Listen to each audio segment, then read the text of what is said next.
Hello everyone, welcome to my channel. তো আজকে আমি নিয়ে এসেছি আমার বাগানের কিছু নতুন যেগুলো ধরেছে গাছে সেগুলো দেখানোর জন্য।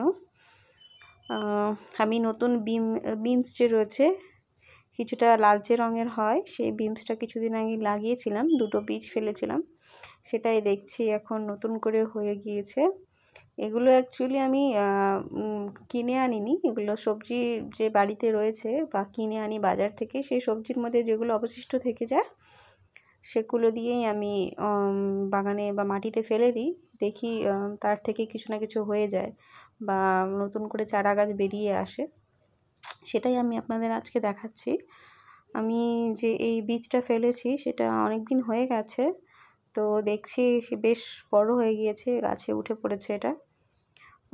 তো লতার মতন এটা প্যাঁচাতে প্যাঁচাতে অনেকটা দূরে চলে গিয়েছে, নতুন করে ফল ধরেছে, তাই দেখাচ্ছি আপনাদেরকে। আপনারাও চাইলে বাড়িতে এইসব ছোটোখাটো করতে পারেন, দেখতেও ভালো লাগে। বাড়িতে যদি লাগিয়ে রাখেন তাহলে খেতে কমই ইচ্ছে করবে, দেখতে বেশি ভালো লাগবে। নতুন কিছু হয়েছে, প্রকৃতির সৌন্দর্য নিজেদের থেকে এগুলো তৈরি করছে, ভালো লাগছে দেখতে। আমি মাটিতে লাগিয়ে রেখেছিলাম অনেকদিন ধরেই, এগুলো দেখতে দেখতে দেখছি আজকে নতুন করে হঠাৎ করে দেখলাম যে এগুলোর মধ্যে ফল বেরিয়েছে, বেশ সুন্দর দেখা যাচ্ছে, ছোট ছোট ছোট ছোট বেরিয়েছে, বেশ সুন্দর দেখা যায়। তো দিনের বেলায় রোদের আলোতে বেশ ঝকঝক করছে চারপাশ। তা আমি আবার এই যে গাছটা রয়েছে তেজপাতা, আমি এর মধ্যেই এটা লাগিয়ে রেখেছিলাম, তা এটা লতার মতন যে বেরোচ্ছিলো, তো এখন সেটাকে কিছু না কিছু তো সার দিতে লাগবে, তার জন্য এই গাছে আমি পেঁচিয়ে রাখলাম।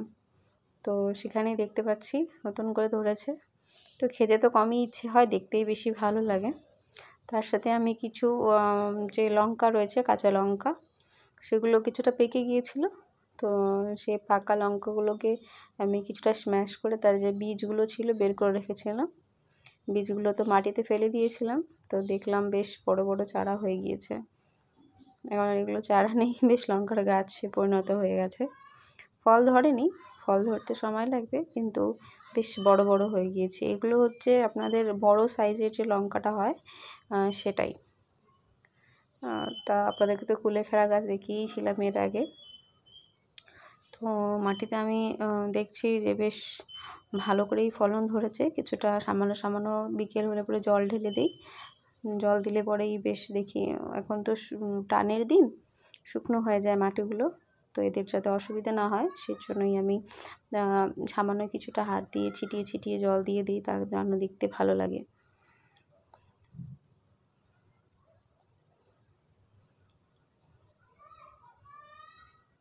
দেখতেই পাচ্ছেন চারপাশে জঙ্গলে ভরে গিয়েছে, এই জঙ্গলটাতেই একটা বিড়াল বসে রয়েছে কোনাতে, ও দেখছে আমি কি করছি সেটা। এখন তো বর্তমানে আমি এইসবই লাগিয়ে রেখেছি, ফল ধরেছে তাই দেখানোর জন্যই আজকে ভিডিও করলাম, দেখতে বেশ ভালোই লাগছে। তো বাগানে এইসবই নতুন হয়েছে, যেটুকুন মাটি বাকি রয়েছে সেটুকুন মাটিতেই আমি কিছু না কিছু লাগিয়ে রাখি, দেখতে ভালো লাগে, খেতেই হবে এমন কোনো মানে নেই, কিন্তু দেখতে খুব সুন্দর হয়।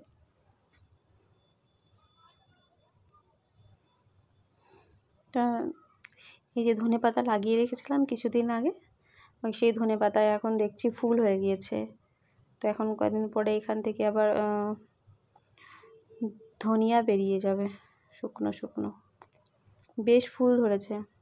পাতাগুলো তো খেয়ে শেষ, কারণ ধনেপাতার কয়েকদিন আগে খুব দাম বেশি ছিল, তখন কিনে আনিনি, বাড়িতেই লাগিয়েছিলাম, সেগুলো থেকে একটা দুটো পাতা ব্যবহার করতাম, কিছুটা চাটনির জন্য, কিছুটা সবজির জন্য। তো দেখছি এগুলো তো বেশ ফুল ধরে গিয়েছে এখন,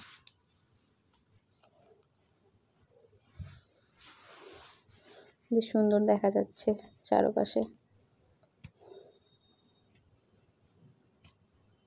এই ছোট্ট একটা ডাল পেয়েছিলাম কিছুদিন আগেই, এই ছোট্ট একটা ডালের মধ্যেই দেখছি জবা ফুলের গাছটা, কেউ মনে হয় ফুল তুলেছিল, সেই ফুল তুলে ডালটা ফেলে দিয়েছিলাম, এবার সেই ডালটাকে নিয়ে মাটিতে লাগিয়ে রাখলাম, তো দেখছি সেটা আবার বেঁচে আছে এখনও, হয়তো বা এটা বড় হয়ে যাবে। ফুল হয়ে যায় তাহলে দেখতে তো বেশ ভালোই লাগবে। এটা আবার অন্য জবা ফুল, যেটা কালারটা খুব সুন্দর হয়, সেই জবা ফুল।